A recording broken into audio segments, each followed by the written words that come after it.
Sean una vez más bienvenidos a estas ediciones donde tenemos conversaciones sobre aquellas cosas que nos enriquecen el alma y también el cuerpo. Hoy vamos a hablar de un tema que conozco mucho con unos invitados especiales y hablaremos sobre la neurodiversidad. Cómo esta acción de nuestra neurodivergencia ha hecho que podamos evolucionar a lo mejor como especie o tal vez sentirte como el bicho raro, la persona incomprendida, aquel que actúa de forma diferente a los demás, pues te tengo buenas noticias. Judy Singer hace unos cuantos años, ella acuñó un término que se llamaba neurodiversidad para poder acoger tanto a los neurotípicos como a los neurodivergentes. Y la neurodiversidad es esa forma en que nuestro cerebro se expresa, pero no de una manera única. No diríamos que las personas neurodivergentes son distintas a otras, sino que su procesamiento cerebral funciona de manera diferente y nos puede sorprender. Hay diferentes tipos de neurodiversidades. Hay personas que tienen TDA, hay personas que tienen déficit de atención pero sin hiperactividad, síndrome de Tourette, Asperger, autismo y todas ellas van a ser abordadas de diferentes fórmulas. Pero qué mejor que hablar de neurodiversidad que con diferentes personas que estamos dentro de esa neurodiversidad. Así que bienvenidos hoy a hablar sobre neurodiversidad al ingeniero aquí conmigo, Roberto González. Roberto, Bueno, antes que nada, yo estoy fascinado de venir a compartir con ustedes, porque tienes toda la razón. Soy neurodivergente. No me había dado cuenta desde hace muchos años, pero créeme que es un tema, no nada más es importante entenderlo, porque también se vuelve hereditario. Porque yo soy neurodivergente, mi hijo es neurodivergente, pero también yo creo que adelante quiero compartirles cómo esto me ha pegado en la vida, pero también cómo he podido salir en ella, y que hoy también lo estoy viendo con mi hijo. bueno, la neurodiversidad no nos excluye de poder desarrollar, como en tu caso, un gran éxito profesional, alcanzar metas educativas, ir a la universidad y pasar por un sistema difícil como tengo entendido que es el TEC de Monterrey aquí, ¿no? Mira, te voy a platicar un poco de la historia de hace unos ayeres, que fue apenas ayer. Yo creo que cuando era niño, una de mis neurodivergencias, soy disléxico. Hoy en día a la gente le digo que soy disléxico, no me cree. Pero cuando era niño, en primaria, prácticamente era un niño tímido, callado. Yo no me daba cuenta en ese entonces que inclusive era bulleado porque todo el tiempo era el niño tonto, el niño que no hablaba bien, el niño que tenía bajas notas. Y así pasé toda una gran parte de mi primaria. Los primeros años sufrí mucho porque no entendía esto. Pero al final también me daba cuenta que la sociedad tampoco encajaba yo, porque al final, los niños eran crueles, eso hay que admitirlo, y que créeme que eso yo no entendía. Y además en aquella época había muchísimo más desconocimiento del que hay ahora, tanto por las instituciones educativas, por los padres y por los medios, porque ahora tenemos mucho más posibilidades de tener diagnósticos a temprana edad y en tu caso, el diagnóstico de esa condición de neurodiversidad, ¿cuándo llegó? Yo creo que hasta de los 6 o 7 años, inclusive me acuerdo tanto porque llegaba a la primaria, me dejaba mi mamá temprano en la primaria, 7, 7:30 de la mañana, y pasaba por mí a las 11 de la mañana para irme a terapia. Casi era más de 3 veces a la semana o 4 veces a la semana, y me acuerdo que viajábamos, para mí era enorme la ciudad, era neta, era bueno, que hoy en día no es nuevo, una hora, hora y media ya es normal, pero cuando llegaba, lo primero que me ponían era un mismo juego todo el tiempo. Me ponían rompecabezas, me ponían a hacer relación. Hasta yo les decía: "¿Esto para qué es?". Pero yo no entendía en esa parte. Prácticamente eso, y me empezó a entender qué era la dislexia. Y una de los profesionistas que me decía: "Es que el disléxico piensa más rápido que tu sistema motor". Eso yo no al principio no lo entendía, ¿cómo qué tiene que ver eso? que tenemos que regular tu velocidad, cómo piensas, para sincronizar tu parte del lenguaje. Desde ahí es donde empezó y eso me llevó todo un año, que provocó que perdiera un año de escuela, porque prácticamente no concluí bien el ciclo escolar. ¿Y eso qué se añadió? Pues prácticamente un muchacho con un año más de edad, en esa época, ¿cómo sigues en primaria y ya estás muy grande? Seguía el bullying sin querer y que al final mi autoestima estaba en los suelos, pero eso era lo que yo viví en esa época.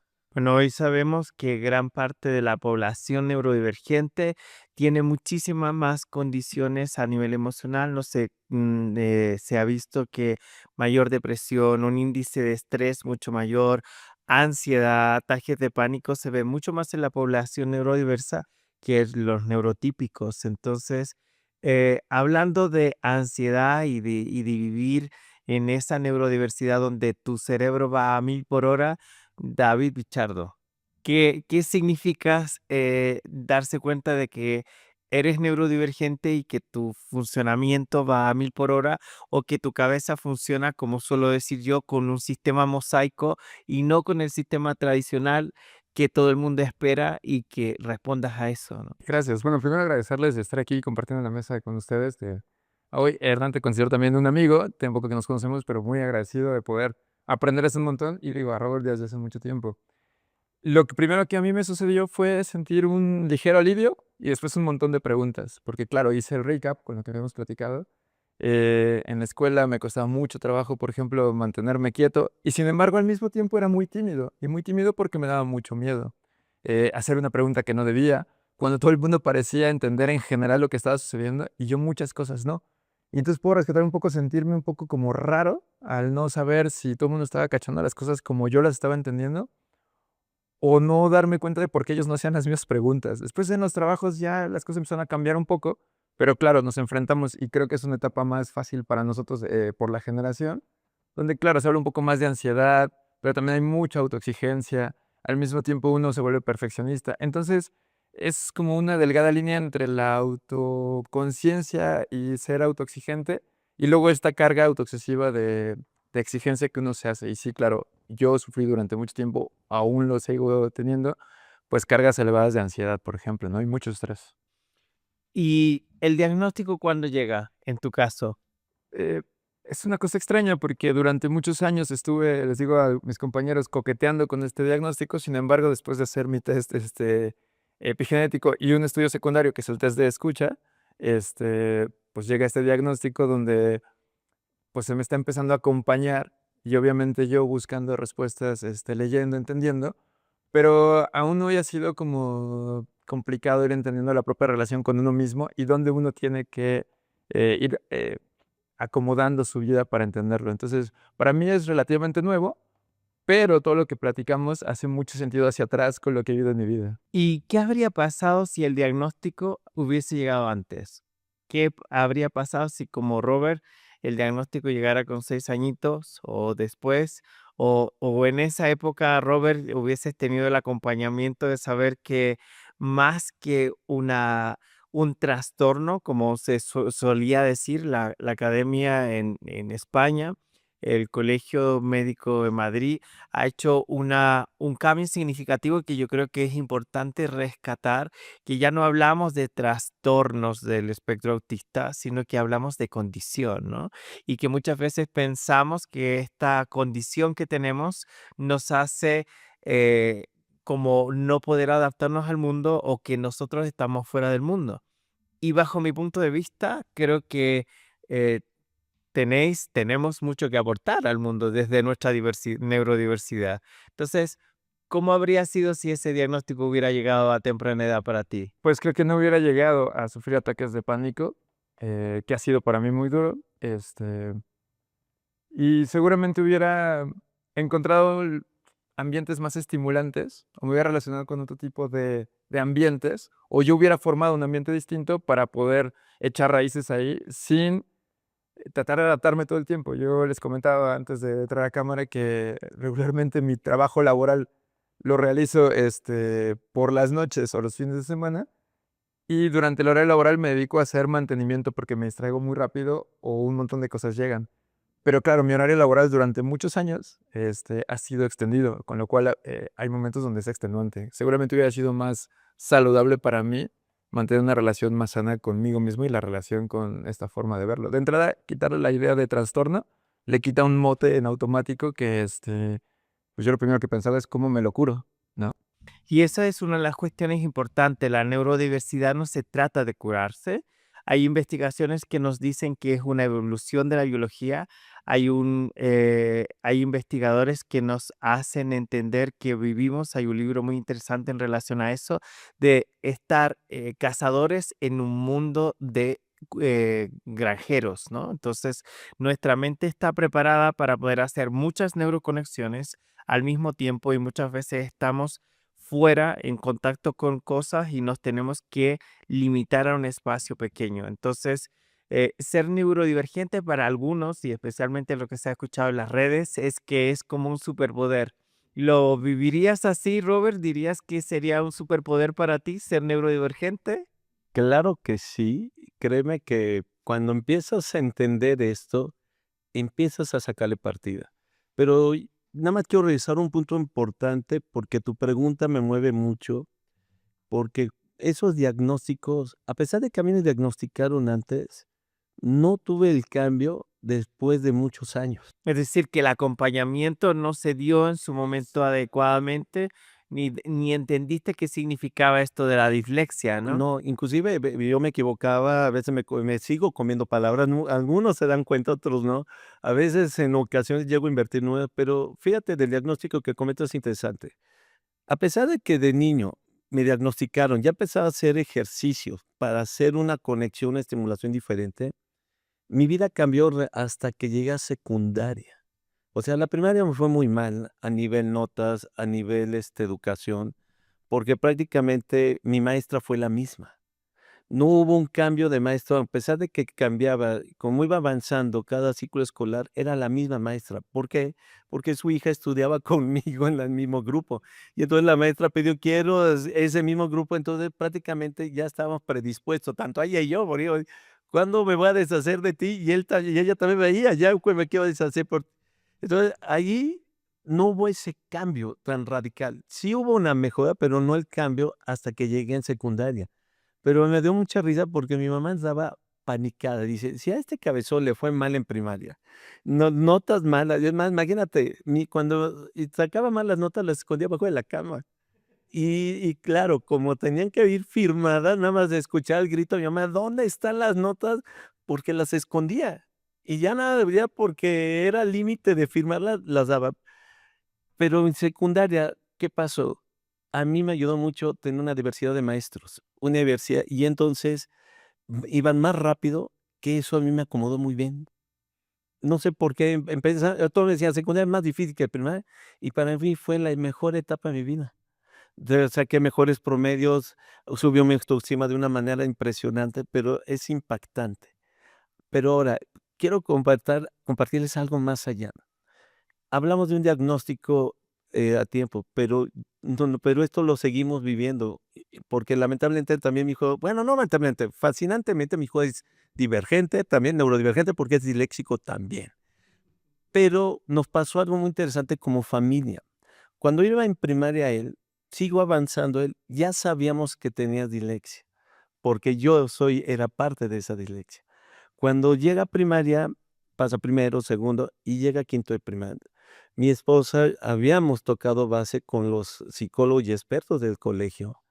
Prácticamente nos decía: "Déjelo que madure el niño", pero mi esposa decía: "Es que aquí falta algo". ¿Qué pasa? El golpe fuerte que nos dio, porque Robert ya iba por quinto de primaria, y un día llega todo frustrado, entre llorando, entre triste, y que me dice: "Papá, ¿por qué soy un tonto?". Esa cosa, ¿de qué hablas? Es que yo no leo con mis compañeros. No puedo leer como mi mejor amigo Yael, que lee fluido. Yo no puedo leer como mi amigo Santiago o Andrés.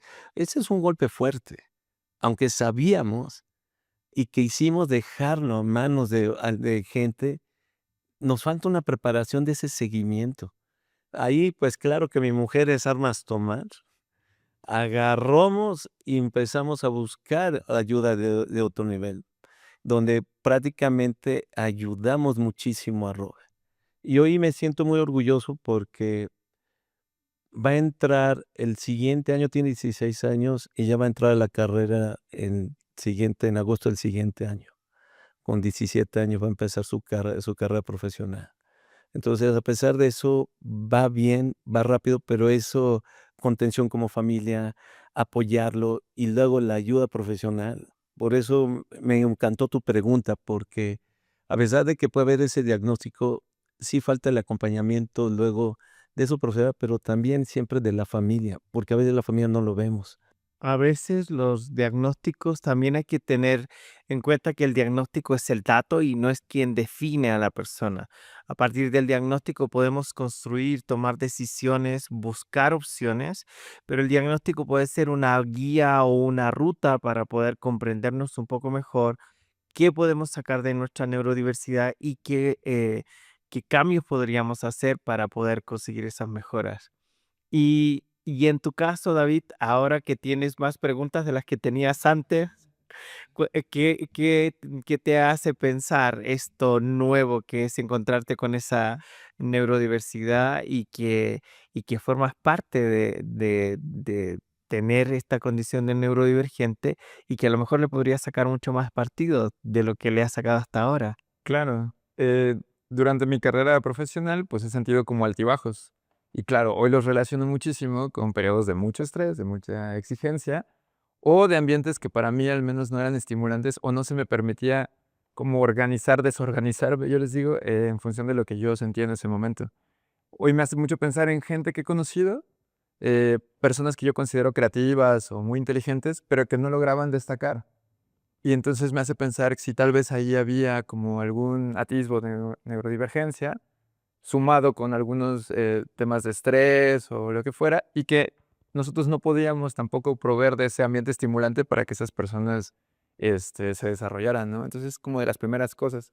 Y luego, después de investigar, porque justo creo que lo que sucede es, cuando uno le llega como material nuevo, pues te clavas ahí un par de semanas hasta que sientes como que ya es mucho. Entonces, hoy tengo 1000 de preguntas sobre la relación con el gluten, por ejemplo, que a mí hace muchos años me diagnosticaron con, bueno, hay gente que dice que no existe la intolerancia, sino que simplemente es celiaquía. Son ese tipo de preguntas. 2, la relación con los alimentos, los ultraprocesados, la relación con el azúcar, por ejemplo, ¿no? Entonces, yo haciendo mis pruebas he ido como sintiéndome más cómodo o menos, pero bueno, una vez con el acompañamiento es más sencillo sentirse a tono con eso, ¿no? Bueno, dentro de las personas que tienen alguna neurodiversidad, especialmente dentro del espectro autista, una de mis búsquedas fue vinculada a lo que tú comentas, o sea, no gluten, no lácteos, no, no y no. Yo decía, pero esto no puede ser. O sea, medicina no todo es chocolate para todos. O sea, lo que te sirve a ti posiblemente a mí no me sirva. Y esa fue una de las cosas que me llevó a seguir investigando y llegué a la psiconeuroendocrinoinmunología hace unos cuantos años de la mano de mi profesor y mentor, el profesor Botacholi. Y desde ahí llegar a la epigenética y hoy saber que simplemente a veces no tienes una intolerancia o no tienes una reacción alérgica, pero sí hay determinados componentes que dependiendo del cuerpo de la persona son proinflamatorios.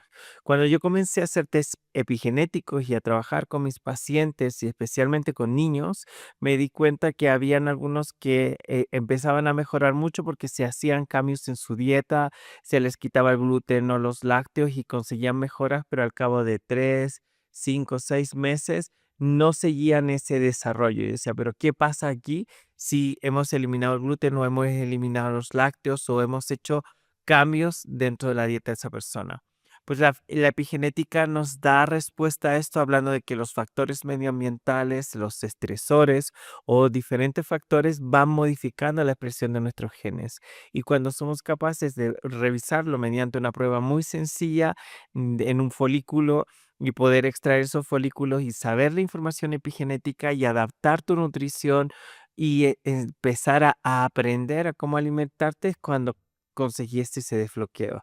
Lo que sí se ha visto en investigaciones científicas es que muchos de los neurodivergentes tienen un intestino permeable. y que esa permeabilidad intestinal es la que hace que tengamos una reacción mayor a determinados alimentos o a determinadas sustancias que un neurotípico no tiene. Y esa también es una de las razones porque a veces hay problemas dentro del desarrollo madurativo, que los neurodivergentes van un poquito por detrás de lo que se espera a nivel social. Pero yo desde aquí le digo a muchos papás y mamás que tengo en consulta o que me encuentro con ellos, que no esperen que su hijo vaya a ser astronauta o que quieran que sea el superdoctor o el superingeniero cuando todavía está en primaria. Hay mucho por construir, dejarle que sea niño, que juegue, que fluya y que descubra su forma de aprender, porque creo que uno de los modelos más retrógrados que tenemos todavía es la educación. Uno de los modelos más retrógrados que tenemos muchas veces es la educación, porque plantea que estemos sentados haciendo las cosas de la misma forma, todos igual, y nuestros cerebros neurodivergentes necesitan otro tipo de estímulos como caminar, ponernos de pie, hacer cosas diferentes, dibujar. A veces a través del dibujo podemos expresar o generar mapas conceptuales para poder comprender nuestra realidad. Yo cuando te veía a ti trabajando, y que lo haces con mapas conceptuales para poder hacer procesos muy difíciles o complejos a la hora de tratar de ponerlo en palabra, pues cuando lo pones en gráfico es mucho más sencillo de poder comprender. Entonces, em, cuando comenzamos a entender que no solamente somos un diagnóstico, sino que somos mucho más que un diagnóstico, que somos personas que tenemos esa neurodiversidad y que podemos hacer cosas. Claro, me dirán algunos, bueno, pero es que mi hijo no habla. No tiene la posibilidad que tienes tú, que tiene Roberto, de poder hablar, de poder comunicar aquello que le pasa, que tiene dislexia o que además tiene, pues, algunos tienen discalculia, como una gran amiga mía, Rita, que ella, pues, siempre Rita Hernández nos cuenta de su discalculia, otra forma de neurodiversidad, y cada uno de nosotros va a funcionar de una manera distinta. Nuestros cerebros no tienen que ser iguales. No tenemos que ser todos iguales, ni por ello, porque nuestro cerebro funciona diferente, significa que tenemos una limitación, sino que podemos hacer muchas cosas. Ahora bien, sí sentimos más, a lo mejor tenemos hipersensibilidad a la luz, a los sonidos, a cada una de estas acciones, pero hoy, gracias a la neurociencia, conocemos que existe la propiocepción, la interocepción y también la acción vestíbulo-coclear, o sea, solamente como el sonido, el movimiento de nuestro cuerpo puede ayudarnos a regularnos. ¿Y qué dirías a una persona que está en una condición como tú, a un joven como cuando tú tenías 14, 15 y que estabas sintiendo y pensando lo que tú sentías en esa época? ¿Qué le dirías acerca de esto que hoy llamamos neurodivergencia? Bueno, creo que hoy tenemos un montón de herramientas disponibles. em, pues investigar un poco, no, no, no ganarse el cuento de la debilidad, que yo fue algo con lo que cargué durante mucho tiempo. Yo me considero una persona muy sensible y entonces un poco por la condición social, pues sí, ser sensible de pronto eso no siempre es tan fácil de encajar. Entonces yo, pues hoy apelando a las herramientas, pues investigar y un poco buscar ayuda con profesionales. Y creo que el approach integral es muy importante, ¿no? Porque si bien yo tenía cierto acompañamiento psicológico, no era suficiente. Y hoy lo que sé de la alimentación, de lo que debo comer y lo que no debería comer, eso me hace, pues, cerrar el círculo un poco más completo, ¿no? Pero con relación al azúcar, hoy sabemos que los azúcares nos alteran mucho más, especialmente si tienes un hijo que tiene trastorno de déficit de atención con hiperactividad o esa condición, pues el azúcar lo va a encender y va a terminar generándose mucha más excitabilidad. Y es importante entender que lo que pasa por nuestro estómago también llega a nuestro cerebro, esa relación que tiene el eje intestino-cerebro. Pero para vivir en una ciudad como esta, que para mí es una ciudad bastante estresante, Ciudad de México, con los coches, los atascos, el movimiento, la polución y todo eso, ¿qué opciones tenéis como para poder desconectaros de todo eso y y llegar bien y estar con buena disposición en el trabajo y no terminar estresado, porque nosotros, mis amigos y yo a veces decimos, wow, vivir en Ciudad de México, el tráfico de Ciudad de México, o en ciudades como Sao Paulo, donde tengo grandes amigos y digo, wow, y el tráfico. ¿Cómo hacéis para manejar toda esa agresión que a veces se siente del entorno y mantener vuestra sensibilidad ahí?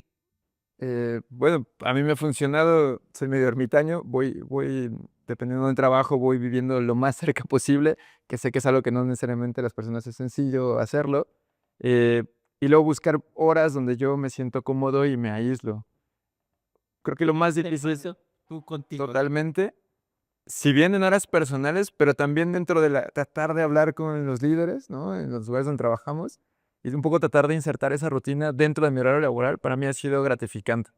Porque sí, genuinamente me cuesta mucho trabajo mantenerme en la mesa y si no me distraen, yo termino distrayendo a todo el mundo. Entonces, claro, es contraproducente, pero creo que esa comunicación es importante. Hoy hay mucha más apertura, y entonces, bueno, yo agradezco mucho a la gente que me liderea, porque entonces saber que hay confianza y estamos trabajando, pero entonces tengo un ratito para yo desconectarme o hacer, eso creo que es bastante óptimo. Y yo le diría a la gente, pues, que se saliera un poquito de la caja y se diera chance de tener sus propias herramientas. Para mí, los audífonos de pronto, a veces demasiada música es contraproducente, a veces es algún estímulo sensorial. A mí me ayuda muchísimo quitarme los zapatos, obviamente socialmente eso no está tan fácil, pero andar descalzo, caminar, la naturaleza, mi mascota, cosas así, esas ayudan. Entonces ir haciendo como de su toolkit de cosas que a uno le van haciendo sentido, ¿no? Mira, a mí me encanta la pregunta porque una de las primeras cosas que entendí fue aceptarme. Aceptarlo, por eso me encanta lo que tú dices, porque es cierto, es un superpoder cuando lo empiezas a aceptar. Y cuando tú lo aceptas, empiezas a hacer un trabajo interior. Por eso, una de las primeras cosas que yo me di cuenta cuando empecé a tener cambios fue aceptarme y darme cuenta lo fregón que era. Creo que no puedo decir más las palabras, ¿verdad? Pero porque también yo lo entendí con Robert. Robert ha sido mi más grande maestro, porque cuando hablamos del problema y lo llevamos con psicólogos y todo, hubo un psicólogo que nos marcó no nada más a él, a la familia, porque curiosamente Robert iba adelantado escolarmente. Inclusive nosotros pensábamos que no era bueno y al contrario nos decían, no, el niño tiene la madurez, tiene la inteligencia, mándalo para adelante. Y curiosamente, Robert va adelantado. Pero a pesar de eso, a mí lo que me encantó, lo que dijo este psicólogo, cuando empieza a platicar, platícame de la familia, platícame del niño, ¿y dónde estudias? ¿Y qué edad tienes? Y de repente, algo que no habíamos visto nosotros, él se queda asombrado. Dice, oye, Robert, ¿cuántos años dices que tienes? Tal. Y dices, ¿en qué año vas? En tal, dice, oye, hijo, lo que pasa es que tú te estás poniendo al nivel de los leones. Eres un cachorro, pero te pones al tú por tú a ese nivel. Y a mí me sorprendes, porque a pesar estás chiquito, pero eso no importa y te sientes y estás allí dándote de guamazos con él. Ese comentario le hizo un cambio de mindset a Robert impresionante. Sintiéndose mal, no, al contrario, le subió la autoestima y que al final la compañía de terapia se volvió mucho más cómoda. Por eso, algo que yo, claro, yo siempre lo tomo de otra manera más positiva. Sí, el tráfico, y la gente es la mejor el lugar para aprender paciencia. Y aprendes a tomar paciencia, porque al piensas hacer las conversiones o de quejarte todo el tiempo, aventar madres, o que al final dices, bueno, voy a aprender paciencia, puedo, digo, ya no me tengo prohibido hablarle a todos mis colaboradores después de horas, porque digo, oiga, hay que aprovechar el tiempo, ¿no? Pero bueno, al final, eso es lo que yo creo, te vas aceptando. Y que cuando es cierto, aprovechas eso como un superpoder, en vez de sentirte mal, y te entiendes. Porque ahorita que recuerdas, es cierto, me da mucha risa porque a veces hay cosas naturales que no nos damos cuenta. Y tú lo dijiste hace rato, mi querido Hernán. Cosas complejas yo diagramo rápidamente. Y también a ellos les hago mucho, quieren entenderme, esto es lo que queremos hacer. y lo hago muy rápido y a veces yo no lo veía. Y por eso cuando pude robar un pizarrón de una sala que nadie lo usaba, oye, negocié allí con el vato, digo: "Pásamelo". Le digo: "No sabes cómo soy feliz". Pero yo creo que esa es la primera cosa que debemos de entender, aceptarlo, tomarlo con una dignidad, pero no nada más con dignidad, sino con ese gran talento, porque cuando empiezas a entender yo entendí, dislexia es procesas más rápido que lo normal. Simplemente tu sistema motor no va al ritmo, pero esta cosa puede seguir, pero ya vas sincronizándolo. Y hoy en día también se vuelve un reto profesionalmente, porque llega un momento que no te entiende. A mí me pasa, cuando vienen equipos nuevos, no me entienden y la gente tiene conflicto conmigo por mi forma de ser, pero al final la gente que se empezó a adaptar, a formar conmigo, hoy en día lo toman tan natural y que van un paso adelante de mí. Yo creo que esto es algo súper importante entender que la neurodiversidad y que los neurodivergentes no pretendemos que el mundo cambie, sino que vamos a buscar cambiar una persona a la vez. Y esa persona partimos siendo nosotros, porque esa adaptación que tenemos que hacer es encontrar espacios, como estabas describiendo tú, David, para que podamos funcionar mejor, para acercarnos mejor hacia los demás, para tener espacios donde necesitamos un poco de soledad o de menos estímulos y de esa forma encontrar esas soluciones. Claro, totalmente. Perdón, yo creo que es muy importante también justo recalcar la parte de la comunicación y también justo, por otro lado, está este como peso de no encajar, ¿no? Porque podría ser que el discurso suene petulante por un lado, pero todo lo contrario, hay una exigencia interna que uno ni siquiera sabe que hay algo diferente, sino que al contrario, hay una exigencia rarísima dentro de no encajar. Bueno, y hay un concepto que es muy sonado dentro del mundo de la neurodiversidad, pero que también comparten neurotípicos y neurodivergentes, que es el masking, ¿no? El masking es ir con la máscara para tratar de parecer que no te duele, que estás bien, que entendiste lo que te estaban diciendo, el mensaje y tratar de vivir de esa forma todo el tiempo. Y es una de las causas que más ansiedad, más estrés, estados depresivos incluso, nos llevan a tener, pues, situaciones de mucha violencia emocional hacia nosotros mismos debido al masking.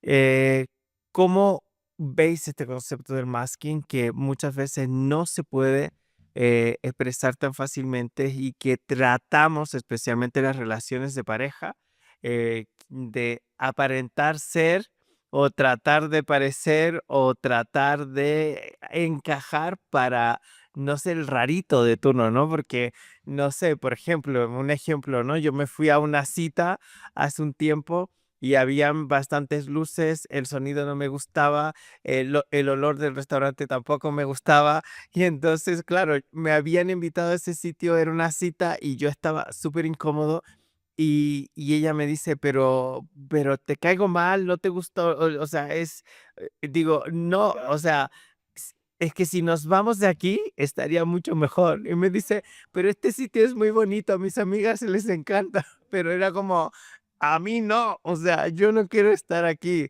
Será mejor irme a un lugar donde no hubiese toda esa contaminación lumínica, donde no hubiese todo ese exceso de olor por mi hiperestesia. ¿Vosotros habéis tenido situaciones así con vuestra neurodiversidad que os podéis compartir? En mi generación, por ejemplo, los conciertos son la cosa más cool que uno puede hacer. Yo he ido a 3 conciertos en mi vida, 4 porque casi que se me han obligado. Y sí, muchos han sido o los 4 han sido con citas, ¿no? O sea, para mí es muy difícil socializar, o sea, me superestimulo, no lo disfruto, no entiendo por qué la gente se está aventando. Entonces, eso es muy complicado, ¿no?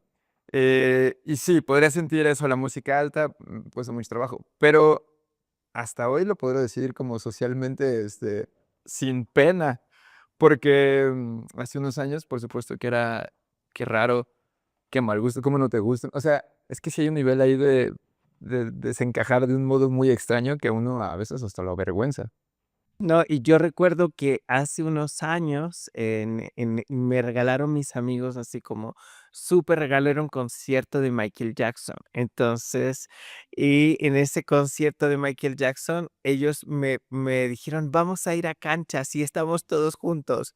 Cuando yo pensé que iba a tener a un montón de gente con olores diferentes, que me iban a estar empujando, tocando y no sé qué, y además la música, yo quería llorar. O sea, mi sensación era y no, o sea, no, yo, claro.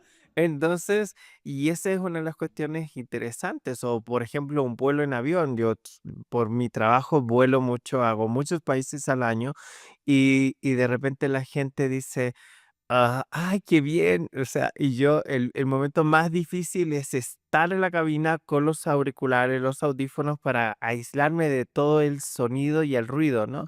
Y uno de mis pacientes neurodivergente, que le doy las gracias desde aquí, me recomendó auriculares de cazador. O sea, de los que usas para ir a cazar, y pues esos que te aíslan completamente, y yo me los puse y fue feliz. O sea, fue como, wow, qué bien, ahora sí puedo volar en cualquier momento. O sea, no, me quito ese peso de encima. Pero esa hipersensibilidad o tratar de comprender eso, porque pues tú tienes una familia, tienes hijos, ¿cómo ha sido ese encaje con de poder ser neurodivergente y de poder mantener una relación? Porque dicen que para los neurodivergentes es para quienes se les resulta mucho más difícil construir una relación a largo plazo, porque nuestra propia neurodiversidad hace que las otras personas, especialmente si son neurotípicas, se asusten en el camino, ¿no? Ay, mira, ahorita que lo mencionas, O nos cansamos nosotros también. o llega a pasar, digo, hasta ahorita, gracias a Dios, no ha habido divorcio, todavía, pero fíjate que es cierto, cuando empiezas, a veces es un proceso inconsciente, porque y me da mucha risa porque prácticamente me como palabras. Yo pienso que ya dije la instrucción completa en casa y se me quedan viendo así, ¿no? ¿Qué onda? ¿De qué hablas? Y y yo creo que es ahí donde empieza un juego de familia en colectivo, porque a veces hasta me enojo, ya hasta ya mi hijo sabiamente me dice: Papá, termina la frase". Pues ya lo dije, y se me quedan viendo. Ya cuando veo su cara y la cara de mi mujer enojada, digo: "Creo que no, ¿verdad? No terminé". Pero pasa algo muy interesante, cuando también la familia lo entiende, ya no hay una molestia, ¿no? Simplemente es, ¿qué quisiste decir? ¿O qué es lo que quisiste comunicar? O ya aprenden a leer mis señales, que, me encanta, porque luego este hombre dice: lo que quiere decir Roberto es esto", pero es un proceso que a veces yo no me doy cuenta. Pero en vez de que de ellos se adapten a que vive así, empiezan a ser sensibles y a entender. Que es muy diferente a que: "Ay, pues, eres así, tenemos que fregarnos", no, sensibilizan también, porque cuando ven que no lo hace uno con una mala intención, también es algo que eso ayuda mucho, porque entonces tienes un apoyo muy diferente. A mí me da risa mi mujer porque ya me dice: "A ver, quisiste decir es esto o completa esto". Y digo: no, no era eso, porque entendiste mal, ¿no? No, pero al final eso es padrísimo. Y hoy en día mi hijo, como un niño, creo que sabio, de repente nada más se me ve como dice, con paciencia: "Ay, papá, bueno, a ver, papá, ¿lo que quieres decir es esto? Sí. Tenemos la fiesta en paz". Porque antes yo me enojaba, daba rabietas, y hasta que yo digo: "A ver, ¿cómo chingados no me entienden cuando?". Eso pasa, perdón, eso lo pueden cortar, ¿no? Pero sensibiliza a la familia, te apoya a la familia. Es que me entienda, o que me otro que diga que es la ventaja. Yo tengo a mi otro colega ahí que vivimos ahí, y yo creo que nos ha vuelto loca mi esposa porque hasta yo creo que hasta el perro es neurodivergente. Bueno, hablando de perros, nuestro siguiente invitado nos va a hablar de la importancia que tienen las mascotas. Después hablaremos de por qué las mascotas tienen esa conexión tan importante como agentes regulatorios emocionales de los neurodivergentes. ¿Para vosotros ocurre algo así? ¿Tenéis mascotas, animales que os ayudan en vuestra regulación emocional? ¿Os permiten manejaros de una manera distinta? En mi caso, sí. Ya tenemos un Schnauzer, que creo que ahora el perro tiene más derechos que yo. No entiendo por qué. Pero fíjate, es cierto porque hoy en día nuestro perro convive perfectamente con Robert, con todos. Y en los momentos donde he visto que Robert a veces llega a sentirse solo, el perro se vuelve un gran compañero, y no nada más de él, también de nosotros. ¿Sabe? Cuando nos sentimos estresados, nos sentimos tristes, el perro parece sabio, porque se acerca en los momentos que menos te lo esperas. Y con él siempre nada más te busca que la cabeza, que lo acaricies. Eso ayuda mucho en la regulación, créeme. Pero hoy en día es un miembro más de la familia. Te digo que ya perdí derechos, pero por lo menos es el único que me mueve la cola, por lo menos en esa casa. Pero sí es impresionante una mascota con un neurodivergente, porque sensibilizamos, porque se vuelve nuestro regulador. Y, y a veces no sé si los animales lo saben, pero es tan natural en ellos que conviven también con nosotros que no nos damos cuenta. Claro, yo puedo recordar que me hacía tener en momentos donde yo no tenía un trabajo de oficina, una rutina. Y entonces, claro, hay que sacar a pasear, hay que comer a cierta hora, o tiene alguna necesidad. Y entonces, claro, eso daba como que cortaba las horas. Y claro, la compañía era importante, aparte de que le decía que era el único que me quería acompañar al cerro todos los fines de semana, ¿no? A caminar 5 kilómetros. Pero sí creo que formaba como esa rutina y ese vínculo, que hoy apenas lo estoy entendiendo una vez después del diagnóstico y empezar a leer hacia atrás, ¿no? Para entender qué cosas habían funcionado y qué no. Pero sí, sí es como una gran compañía. Bueno, el tiempo nos va enseñando diferentes cosas dentro de esa neurodiversidad. Yo en mi caso de neurodivergente y mi autismo ha sido difícil de comprender al inicio y especialmente para algunas personas, alguna gente que me conoce de más tiempo y lo que tú decías de la paciencia, yo creo que con los años he ganado un poco más de paciencia, no suelo tener tanta y a veces mi neurodiversidad me lleva a eso, pero vosotros, desde vuestro ángulo, ¿qué cosas a lo mejor tenéis en mente o qué preguntas tenéis que tal vez puedan ser las mismas preguntas que tienen las personas que nos están escuchando hacia el otro lado sobre esta condición nuestra de la neurodiversidad y cómo lo enfocamos, ¿no? Claro, a mí me gustaría saber en general sobre alimentos que pueden ayudar a regular, no sé si es el sistema nervioso en general, y a lo mejor hay otros que he visto un montón de cosas en internet como adaptógenos, superalimentos, suplementos, pero claro, como comentábamos, de pronto hay un abanico tan grande sin un acompañamiento que incluso me puede parecer hasta riesgoso, ¿no? Bueno, hay que tener en cuenta varias cosas. Los suplementos tienen un efecto tan o más poderoso incluso a veces en su combinación como los medicamentos. Y también los suplementos generan interacciones con los medicamentos. Yo suelo decir a los pacientes que a veces es mejor que te despierten con una canción de cuna a que te despierten con una banda de rock. Entonces, a veces las personas toman algunos suplementos y son como esa banda de rock que te genera una super reacción en el sistema, incluso reacciones proinflamatorias, cambios de humor y situaciones que no estabas esperando. Para mí es muy importante que trabajemos con una de las bases que tenemos en Evoca y en Isora, que es la medicina de precisión, que hagamos procesos que sean personalizados, participativos en busca de aquello que tú estás necesitando hoy.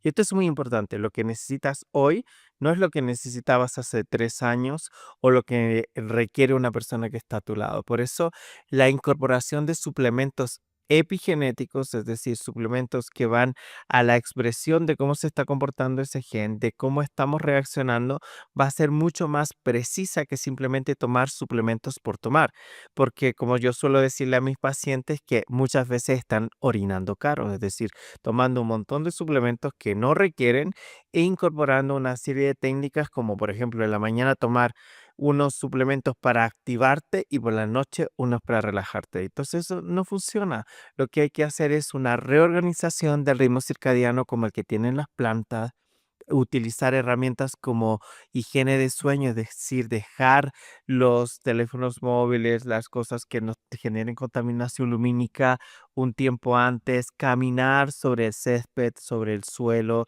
contactar con la naturaleza para hacer ese efecto de grounding que cambia la carga electromagnética de nuestro cuerpo y haciendo pequeños cambios podemos generar grandes cambios y a lo mejor no necesitamos, como algunas veces yo le digo a mis pacientes, que no necesitas suplementos, solo pequeños cambios dentro de tu estilo de vida. Entonces, la suplementación personalizada, adaptada a la persona, es la mejor opción, porque tomar suplementos por tomarlo, a lo mejor estás invirtiendo un dinero innecesario o estás haciendo algo que posiblemente pueda ser contrario a lo que tú requieras hoy. Y entonces eso es muy importante. O hay suplementos que se integran de diferente forma. Para nosotros la cronobiología forma un factor muy importante. No es lo mismo el suplemento que te tomas por la mañana que el suplemento que te tomas por la noche. A veces el mismo suplemento en horarios distintos va a tener una repercusión diferente. Y eso, tanto neurotípicos como neurodivergentes, debemos aprender a escuchar las señales que nos da nuestro cuerpo y ver en qué momento pueden funcionar distinto y qué repercusión van a tener con nosotros. Por ejemplo, yo ah, tengo algunas pacientes que a veces me ha sorprendido aquí que toman, por ejemplo, metformina o toman Eutirox o algún medicamento para tiroide o para diferentes cosas y el médico le dice, te lo tienes que tomar en ayunas. Y en ayunas para ellas es cuando apenas desayunan, antes de desayunar se toman el medicamento, pero a los 10 minutos o menos ya están desayunando. Cuando la idea de ese medicamento es que pase un tiempo suficiente entre la interacción de ese medicamento con la tiroide. Entonces, si nosotros somos bien orientados, los profesionales de la salud nos indican acertadamente cómo se pueden combinar estos medicamentos con otros suplementos, o que ese suplemento tiene que estar distanciado un tiempo. Cuando estamos tomando medicamentos vamos a poder potenciar el efecto en nosotros y a lo mejor no vamos a impedirlo. Entonces, esto es muy importante porque suplementación no significa solución, significa apoyo. Yo creo que aquí hay un dato también que me gustaría compartirles, porque hoy en día estamos nosotros revisando unos números de estadística y nos dimos cuenta que el 70% de las personas invierten en suplementos que no les sirven porque no saben. Porque también culturalmente estamos acostumbrados a ver a la comadre o al compadre, oye, ¿qué te hiciste? Es que estoy tomando esto, "Ah, pues dámelo a mí también". Entonces, somos mucho de esa forma, porque vemos a otros que le está funcionando, creemos que también y a veces nos encanta autodiagnosticarnos, todo el tiempo automedicarnos también. Entonces, ahí hay un vicio que tenemos, porque a algunos le puede funcionar, o creemos que también a nosotros nos puede funcionar. Y ahorita que mencionas esto, sí es un dato interesante, pero también muy importante, de que hay que ser conciencia de que hoy en día todo el mundo se suplementa, pero la pregunta que tenemos que hacernos ¿es la forma, es la forma correcta que me va a ayudar o no? Y eso yo creo que tú tienes un montón de ejemplos que me han encantado, porque creemos que todos los organismos funcionan igual, y no es cierto. Inclusive poblaciones de otros países, otras ciudades, ya no vayamos a otros, de otras ciudades, son totalmente diferentes. Por eso debemos de cuidar y hacernos conscientes de que todo lo que compramos suplemento realmente no siempre nos va a funcionar. No, y hoy la industria nos pone, pues, que en todos los sitios el suplemento o especialmente las, contaminantes. A veces las personas invierten grandes cantidades de dinero en las cremas, por ejemplo, ¿no? Se usa la industria de la cosmética es una de las más grandes, pero esas cremas están llenas de, parabenos o de sustancias proinflamatorias que no nos son buenas. Y hay personas que son conscientes de eso y compran esa crema libre de parabenos, libre de todos esos contaminantes, pero luego te las encuentras en su casa lavando a manos desnudas la ropa que tiene que usar o los trastes, creo que les llamáis aquí, y están utilizando detergentes súper tóxicos, agentes que son súper tóxicos y que pasan a través de nuestra piel y que interrumpen ese funcionamiento endocrino adecuado en nuestro cuerpo. Entonces dicen, no, es que yo no puedo lavarlos con guantes porque no me quedan igual de bien o porque es que si me viera mi abuelita, me decía una persona el otro día, diría que soy una floja. O sea, ¿cómo estoy lavando las cosas estas, los trastes con las manos con guantes? Pero eso puede generar desajustes metabólicos importantes, problemas de erupción en la piel y nosotros nos hemos encontrado en los test epigenéticos que muchas veces las personas tienen este tipo de concentraciones muy grandes de detergentes o algunas personas que les encanta ponerle suavizantes y detergentes con muchos olores y todo eso y dice, es que yo no entiendo por qué siempre me da alergia y tengo alergia en diferentes partes del cuerpo, pero es con la ropa que tiene contacto y muchas veces tiene que ver con eso. Entonces, hacer pequeños cambios, observar lo que estamos haciendo, va a poder provocar cambios significativos, no solo en los neurodivergentes, que eso muchas veces tenemos reacciones más grandes frente a determinados estímulos, sino que en cualquier persona que quiera mejorar su salud. Y la invitación desde aquí, desde Boca y desde este espacio, es que tú eres protagonista de tu salud. Ya no somos actores secundarios. Los médicos vamos a servir de apoyo, de guía y en algún momento de ayuda, pero tú tienes que ser parte integral de este proceso para poder conseguir resultados diferentes. Entonces, como nos ha contado David, él se ha dedicado a estudiar, a reconocer son sus momentos mejores, en qué momento está más activo, en qué momento no, cómo poder optimizar su tiempo y como bien dicen, este es parte de ese puzzle que vamos construyendo día a día, porque aunque tengamos una neurodiversidad y aparentemente no presentemos muchos de nuestros síntomas y que no estemos en una condición compleja, nuestro proceso de adaptación continúa, no dejamos de ser neurodivergentes mañana, ni se nos pasa como un resfrío. Es parte de nuestra naturaleza y eso es una de las cosas que tenemos que entender y que las personas que están ahí al otro lado también tienen que comprender que la neurodiversidad es algo que es parte de nuestra vida y que nos va a acompañar siempre. Y se vuelve un estilo de vida en lo más importante. Y dentro de esa aceptación, es aceptar esas virtudes o aquellas cosas que, pues, a lo mejor nos hacen diferente y que nos permite tener visiones distintas, como en el caso del psicólogo y en el caso de los profesionales que nos puedan acompañar. Es importante buscar el apoyo de profesionales que no tengan esa mirada antigua, reduccionista, que simplemente nos quieran catalogar y ponernos una etiqueta, porque buscamos ir más allá de la etiqueta del diagnóstico, buscamos encontrar soluciones diferentes para personas diferentes y como diría una gran amiga mía, Rosy Soto, ser diferente debería ser lo más común. Así que muchas gracias por estar con vosotros compartiendo nuestras diferencias y que nos hacen más cercanos a aquellos que también son diferentes y que están allá al otro lado. Así que nos volveremos a ver muy pronto en un próximo episodio donde seguiremos hablando sobre la neurodiversidad y cómo el acompañamiento de las mascotas o de otro tipo de cosas nos puede ayudar a sacar más partido de esta nuestra condición. Así que si quieres conocer más acerca de esto, síguenos en Evoca para poder aprender más sobre ciencia, tecnología y personas, porque la mejor profesión es ser persona.